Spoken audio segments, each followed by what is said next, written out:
Okay, so before I say anything else, fun fact of the day, azaleas in a black vase used to be considered a death threat if you gave it to someone, which probably isn't much of a problem today. Like, if you handed someone a black vase that had azaleas in it, they wouldn't be like, "You're a murderer!"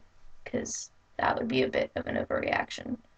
But it was considered a death threat a long time ago in Europe. So that's exciting. Also, you may have noticed that the background behind me is kind of weird and like, is that monkeys? And by the way, yes, that's monkeys. The reason that there are monkeys and also this weird white thing behind me is, well, it's because I am in my bathroom because it's the only room in my house where I can get good lighting.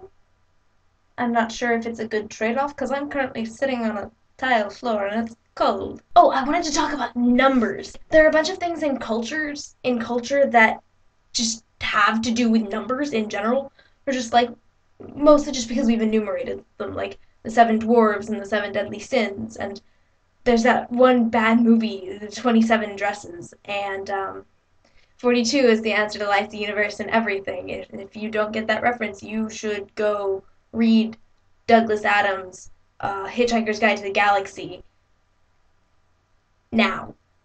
Like, my videos aren't that interesting. Stop watching and go read it now. There's that one thing that there are five of. Oh, that's specific. That one thing that there are five of. You know exactly what I'm talking about. But there are numbers all over the place in our culture. Like, I think it's 42 or 42 in Japanese, I think, sounds like death, which is why in Soul Eater, when Maka is calling death, the character death, not like actually death, not like calling to death, but actually he is death too, so. Anyway, she writes on a mirror 4242564. She's 42, 42, 564. Whenever you need him, just knock on death's door.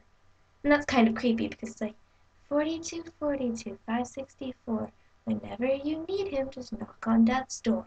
Which is really creepy. It doesn't qualify as quite as creepy as, say, uh, what's her name? That's gonna bother me. Drusilla in Buffy the Vampire Slayer. So creepy, creepiest woman in the world. The woman who plays her, I commend her for that. But she has a couple of really creepy lines, like, "Do you like daisies? I plant them, but they always die. Everything I put in the ground withers and dies. Spike, I'm cold." She's just actually generally really creepy, and she's, oh my god, there's this one where she's like, "Run and catch, run and catch. The lamb is caught in the blackberry patch. My mummy used to sing me to sleep at night. She had the sweetest voice. What will your mummy sing when she finds your body?" And it's bloody terrifying! Um, ooh, I was talking about numbers. Numbers!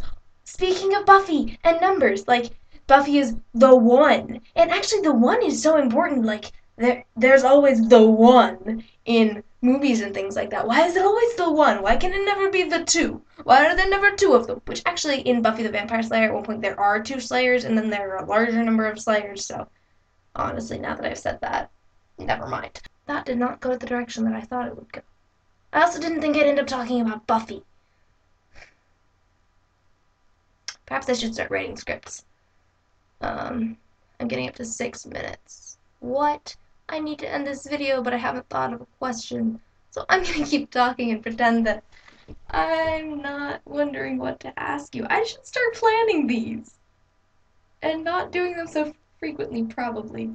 But I get nervous that I'm gonna stop doing them. That I'm just gonna stop doing them altogether. I need to put a fifth watch on. One sec. Because I just noticed it was sitting on my bathroom counter. Five watches. Yeah, this one's not quite closed because my arm is not the size that it was when I was 6. Most of them don't work. Some of them do. Do you really think that the terrible things in life make the sweet things sweeter? That's all.